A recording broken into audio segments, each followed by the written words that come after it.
అలసిన వానికి ఊరడించు మాటలు.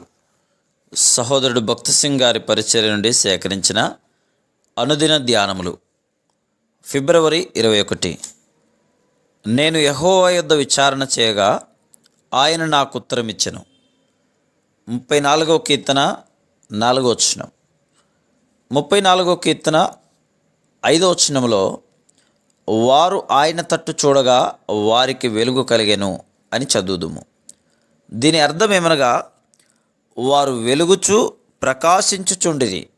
వారు ఆయన వద్దకు రాక మునుపు వారి ముఖములు భయము పాపపు గుర్తులతో సిగ్గుతో నిండి ఉండెను. ప్రతి ఒక్క పాపపు తలంపు, మాట లేక క్రియ నీ ముఖముపై వికారమైన సిగ్గుకరమైన గుర్తును తీసుకొని వచ్చును. ఆరంభంలో దానిని నీవు చూడకపోవచ్చును, కానీ తరువాత అది కనబడును. వారు ఆయన తట్టు చూడగా వారికి వెలుగు కలిగెను అని దేవుని వాక్యము చెప్తున్నది. ఎవరు ఈ ప్రజలు? వీరు ఎవరనగా, ఒకప్పుడు అవమానకరమైన వికారమైన ముఖములు గలవారే. వారి యందు పాపపు నలుపు తప్ప నువ్వు మరేమీ చూడలేవు.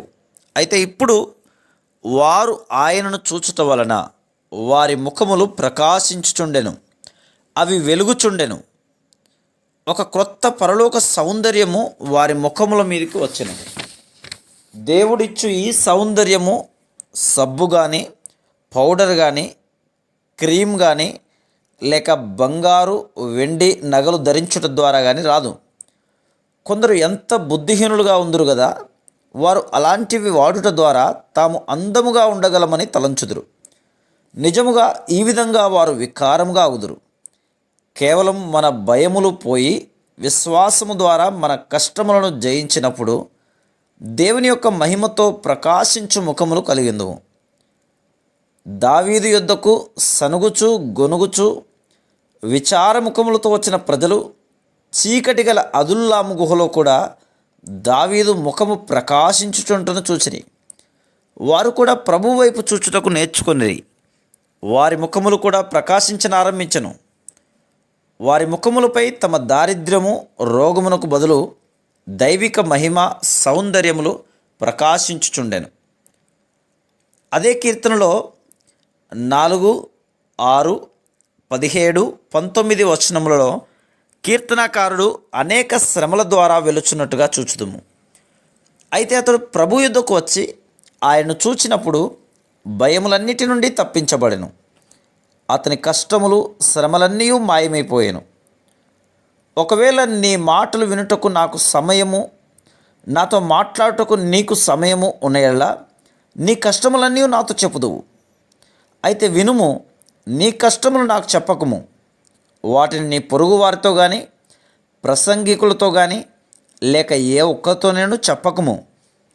వారు ఒకవేళ చేయగలిగినను వారు నీకు సహాయము ఏమాత్రమును చేయరు. ఈ దైవజనుడైన దావీదు తన స్నేహితుల యొద్ద ప్రయత్నించెను, కానీ వారు అతని యొద్ద తప్పిపోయిరి. అతనికి తనను ఎంతో ప్రేమించి యోనాతాను అన్న స్నేహితుడు గలడు. అతడు రాజు యొక్క కుమారుడు.